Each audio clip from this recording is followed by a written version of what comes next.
Olá, pessoal, tudo bem? Vamos dar continuidade nos nossos estudos, né? Espero que o mais rápido possível a gente volte para a escola, volte a ter nossa aula normal, né? Mas como por enquanto não dá, porque por enquanto a gente precisa fazer o isolamento social para combater o coronavírus, então a gente também não pode perder o ano letivo, a gente tem que continuar, né? E mais uma matéria nova para vocês. População mundial, distribuição e dinâmica demográfica. Crescimento da população mundial. Até o século XVIII, a população mundial cresceu em ritmo moderado. No século XIX, houve o aprimoramento das técnicas agrícolas que contribuiu para uma maior produção de alimento, né? Aquela maneira que antes era uma técnica familiar, né? Que produzia para aquela família no campo, passou a ter técnicas, passou a ter um avanço tecnológico e fez com que houvesse uma maior produção de alimentos e, consequentemente, a redução da fome em muitos países. Como resultado, o ritmo de crescimento populacional tornou-se maior. No início do século XX, a Terra abrigava 1,7 bilhões de pessoas. Com as descobertas na saúde, a vacina, os antibióticos, ocorreu a diminuição da taxa de mortalidade. Professora, o que seria essa taxa de mortalidade? Morte. Houve uma diminuição do número de mortos. Aí, continuando, entretanto, a taxa de mortalidade não acompanhou em países menos desenvolvidos, que tiveram um crescimento significativo da população mundial, ficando conhecida como a explosão demográfica. Professor, o que são esses países menos desenvolvidos?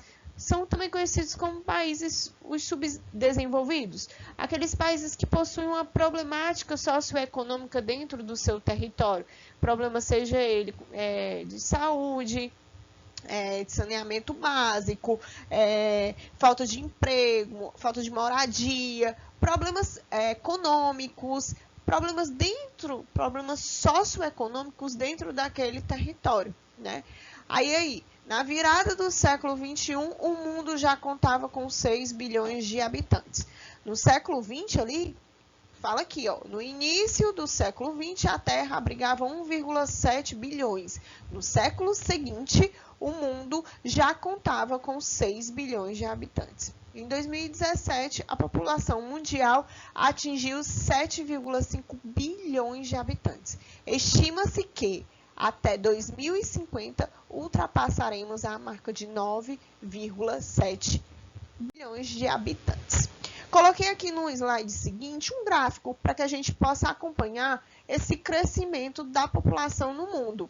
Aí, os anos foi feita essa projeção até o ano de 2050, iniciando pelo ano de 1800.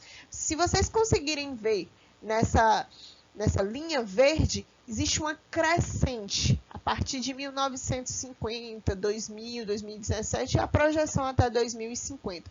Isso aí a gente consegue visualizar o aumento da população mundial, certo? O aumento no número de habitantes em todo o mundo.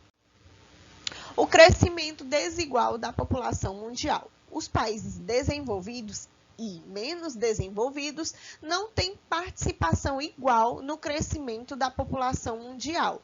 A taxa de crescimento vegetativo em países desenvolvidos tem girado em torno de 0,3 ao ano, enquanto em países menos desenvolvidos ela tem estado, em modo geral, em torno de 1,4 ao ano. Estima-se que até 2050, 85% da população mundial viverá nestes países menos desenvolvidos. Esse slide aí da crescimento desigual da população mundial, a gente faz uma comparação dos países desenvolvidos para países menos desenvolvidos.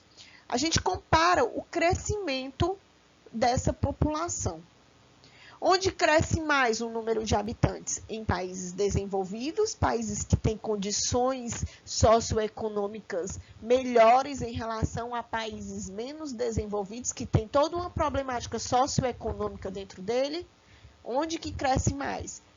demonstrando aí que o crescimento vegetativo ocorre em maior número em países menos desenvolvidos, em países que possuem uma problemática social e econômica dentro do seu território. Mas isso a gente vai entender já já, porque é que esses países que já têm uma problemática dentro deles, o número de habitantes cresce mais do que em países desenvolvidos, tá? Vamos lá.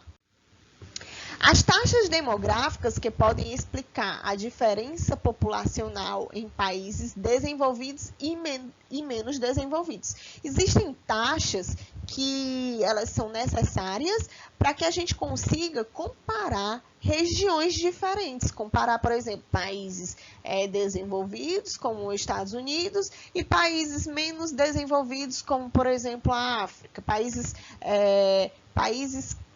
do continente africano, países do continente da América do Norte, desculpa. Então, ele faz essas taxas, elas conseguem visualizar a diferença do número de habitantes. Vamos lá. Para comparar regiões diferentes, foram criadas fórmulas ou taxas. Aí tem taxa de natalidade, taxa de mortalidade, o crescimento vegetativo, a taxa de mortalidade infantil e a taxa de fecundidade. Vamos lá. A taxa de natalidade é o número de nascidos, é a taxa de nascimento de pessoas vivas por 1.000 habitantes em um período de um ano. A professora calcula isso? Sim. Existe um cálculo de número de nascimentos em relação ao número total de habitantes daquele local, daquele território, multiplicado por 1.000. Então, a taxa de natalidade é igual ao número de nascidos vivos dividido pelo número total de habitantes multiplicado por 1.000. A taxa de mortalidade é o número de óbitos ou falecimento, é o número de mortes por 1.000 habitantes em um ano, um período de um ano. Então, como é que faz o cálculo? A taxa de mortalidade é o número de falecimentos, o número de pessoas mortas, dividido pelo número de habitantes naquele local, naquele território, multiplicado por 1.000. Professora, isso cai em prova? Não, a gente não vai cobrar isso em prova, tá? Isso aí é a maneira que a gente consegue diferenciar. Existem taxas que conseguem mensurar, diferenciar a quantidade de habitantes de um canto para outro. E aí sim, eles fazem esses cálculos.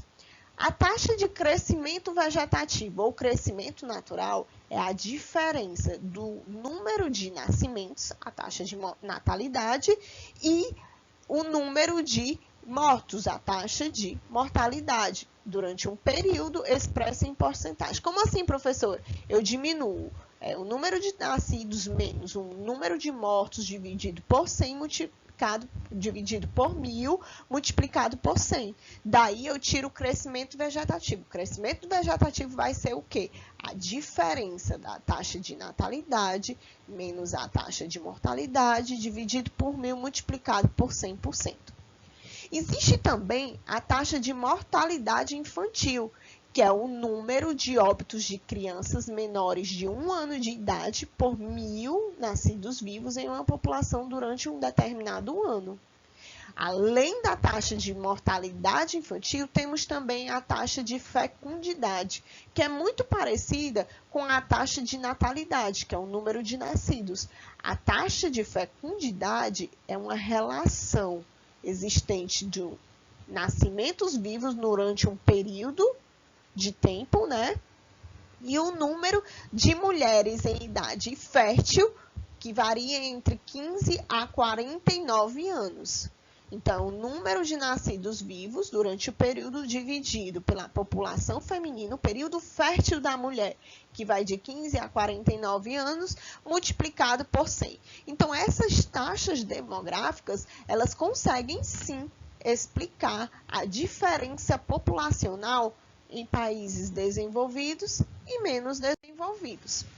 Aí eu consegui colocar uma imagem, certo? Que países desenvolvidos e menos desenvolvidos é uma média da taxa de natalidade e fecundidade, que vai o período disso aí, dessa pesquisa feita, foi de 2015 a 2020. De laranja estão mulheres grávidas e de verde estão os números de nascimento, certo?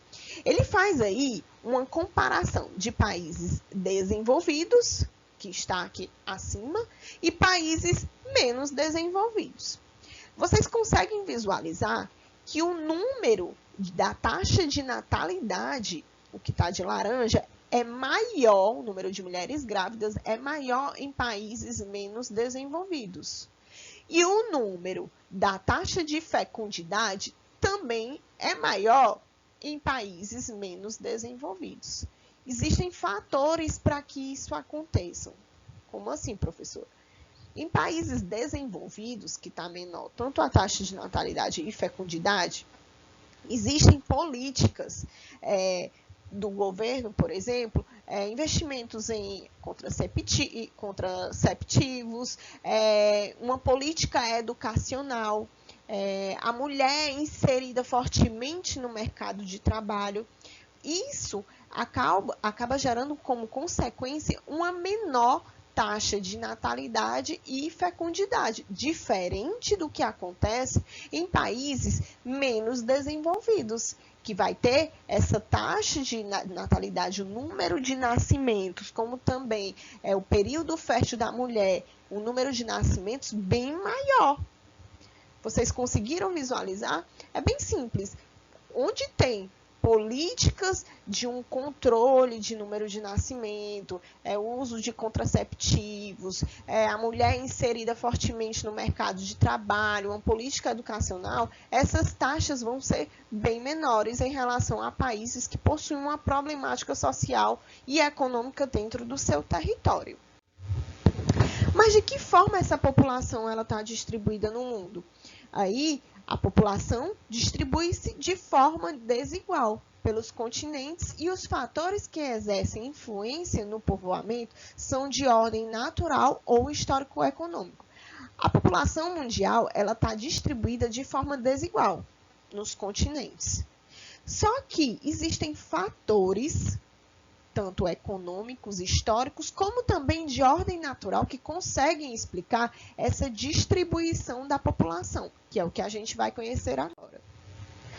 Antes aí, as densidades demográficas. Densidade demográfica é a soma total da população dividida pela sua área do território. Ao realizarmos esse cálculo, percebemos que existem áreas mais densamente povoadas que outras. O que pode favorecer ou limitar o povoamento são as ordens natural ou econômica. A gente vai já conhecer. Nesse mapa mundial aí, vocês conseguem visualizar que existem regiões com a cor mais intensa de vermelho, com uma cor de marrom, outras está um pouco menos, né, a cor menos quente, que é mais amarelinha, mais clara. Nessas regiões que a cor está mais quente, mais vermelha, você tem um número de população muito maior. Existe uma densidade demográfica maior. Existe uma concentração de uma população bem mais presente. Como, por exemplo, aqui em Xangai, em Tóquio, vamos aqui em Nova York, em Moscou, que são essas regiões onde existe uma densidade demográfica maior, onde existe uma quantidade populacional maior, uma concentração de habitantes maiores. Por exemplo, aqui, outras regiões, como aqui a região da Antártida, aqui a Oceania, existe uma concentração de habitantes bem menor. A região aqui de amarela clara. Isso é feito um cálculo que é chamado a densidade demográfica. E essa densidade que eles fazem o cálculo pela concentração de habitantes, onde se concentra mais habitantes. Aí eles calculam a concentração, a quantidade de pessoas pelo tamanho do território. Por exemplo, essas regiões que estão em vermelho, existe uma concentração de mais de 200 habitantes por quilômetro quadrado. E essas outras regiões aqui mais claras, por exemplo, no Brasil, a região da Amazônia, menos de 1 habitante por quilômetro quadrado.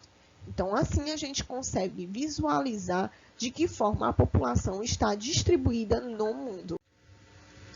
População dos continentes. A Ásia é o continente mais populoso do mundo. Em 2017, tinha 4,5 bilhões de habitantes e representava 59,6% da população mundial, com destaque para a China e Índia. A África é o segundo continente mais populoso, com 1,2 bilhões de habitantes, aproximadamente 16% da população mundial. O continente menos populoso é o da Antártida, seguido pela Oceania. Desigualdades na dinâmica demográfica. Além da distribuição desigual da população no espaço geográfico mundial, há também diferenças na dinâmica demográfica entre diversos países. Já vimos algumas dessas diferenças no crescimento vegetativo entre países desenvolvidos e menos desenvolvidos. Além das desigualdades na dinâmica demográfica, vamos estudar outras. Vamos estudar a esperança de vida média ao nascer, que é conhecida também como essa expectativa de vida, e a mortalidade infantil. A esperança de vida média ao nascer, conhecida também como expectativa de vida média ao nascer, consiste numa estimativa do número de anos que se espera que o indivíduo ele possa viver. Nas últimas décadas, a diminuição da taxa de mortalidade da população é devido a fatores como grandes avanços na medicina, melhoria das condições sanitárias, campanhas em massa contra certas doenças, a vacina, o antibiótico, toda uma tecnologia envolvida e a tomada de consciência da população acerca da necessidade de uma alimentação saudável e da prática regular de atividades físicas. Aí tem um mapa do Brasil da expectativa de vida que foi feita em 2017. É dividido aí os estados, os nossos estados brasileiros, e tem 3 cores, uma cor mais intensa vermelho, uma cor rosa um pouco mais escura e um rosa claro. Existem regiões do Brasil que a expectativa de vida, a média do número de anos que a pessoa possa viver é maior nessas regiões em vermelho. São Paulo, Santa Catarina, Rio Grande do Sul, Espírito Santo, Minas Gerais. Nessa região aí, o calculou-se que vivem de 77 a 79 anos. Em outras regiões, como por exemplo Mato Grosso, Acre, Ceará, a média calculada é que a pessoa viva de 74 a 76 anos. Em outras regiões, como Amazonas, Maranhão, Bahia, vive de 70 a 73 anos. Conseguiu verificar aí que a região Norte e Nordeste vivem menos que a média nacional, vivem menos que outras regiões do nosso país. E essa diminuição da mortalidade é devido a tudo isso que eu falei, ao avanço da medicina, a vacina, antibiótico, a melhoria da alimentação, a prática de atividades físicas, o controle de algumas doenças, campanhas, condições sanitárias. Quando o território ele possui boas condições de saúde, de saneamento, de alimentação, uma boa estrutura dentro do seu território, sem ter uma grande problemática, essa taxa de mortalidade, esse número de mortos, a morte em si, ela tende a ser bem inferior quando dentro do território tem tudo isso favorável. Vamos continuar. A mortalidade infantil. A taxa de mortalidade infantil é um ótimo indicador das condições de vida da população, pois além de ser indicador de saúde, envolve questões relacionadas à qualidade de alimentação das gestantes, mães e crianças, as condições de saneamento básico do lugar onde a criança nasce e cresce, ao nível educacional dos pais e a renda que possui. Eu coloquei aí um gráfico que vai de 10 em 10 anos, iniciando em 1955 até 2012. A gente consegue ver que o número de mortes a cada 1.000 nascidos vivos, cada 1.000 nascidos vivos, ela vem diminuindo. Ela vem diminuindo com os anos. Isso é devido a essas condições de alimentação, de saneamento, a saúde, a educação e a renda daqueles pais, que vem acontecendo a diminuição crescente da mortalidade infantil. A mortalidade infantil no Brasil e no mundo. Eu coloquei aí 2 gráficos, Esse aqui em 2013, o número de mortalidade infantil, né? O número de nascidos mortos, 38.966. 2014, 38.432. Aí 2016, 36.350. 2017, 36.223. Está havendo uma diminuição no Brasil. Aqui no mundo, no Afeganistão, 111. Somália, 95. Aí vai diminuindo.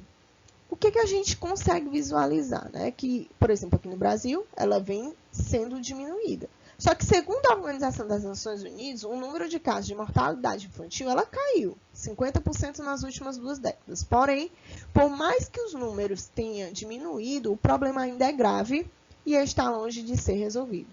Só no Afeganistão foram registrados 111 casos a cada 1.000 nascidos, seguido de Somália, com 95 casos. No Brasil, o número total de casos em 2017 foi 36.223, sendo 18 mortes a cada 1.000 nascidos. Entre as principais causas estão a prematuridade, a falta de assistência às gestantes, a desnutrição, deficiência na assistência da saúde, o déficit de saneamento básico dos países, entre outros. Então, aí vocês conseguem sim visualizar que tem ocorrido uma diminuição na mortalidade infantil, só que aí ainda tem muita coisa para ser melhorada, né? No Brasil, por exemplo, como referência, o ano de 2017, a cada 1.000 nascidos, 18 crianças morreram. Aqui nesse slide, a gente vai fazer uma comparação dessa mortalidade infantil em relação às condições socioeconômicas da população. Se eu tenho, dentro do meu território, uma grande taxa de mortalidade, eu tenho uma precária condição de vida. Eu tenho problemas socioeconômicos dentro do meu território, seja ele emprego, alimentação, educação, saúde, saneamento. Eu tenho problemas acontecendo dentro do meu território que fazem com que a minha taxa de mortalidade seja elevada. Mas, se eu tenho dentro do meu território, por exemplo, países desenvolvidos, eu tenho uma economia boa, um sistema de saúde eficaz, eu tenho saneamento básico no meu território, eu tenho uma ótima política educacional acontecendo, eu tenho fatores positivos dentro do meu território, a minha taxa de mortalidade vai ser lá embaixo.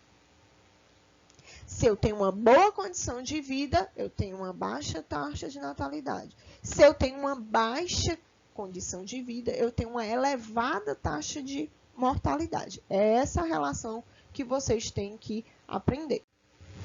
E a relação entre a esperança-vida média ao nascer, a expectativa de vida, as altas taxas de natalidade e economia.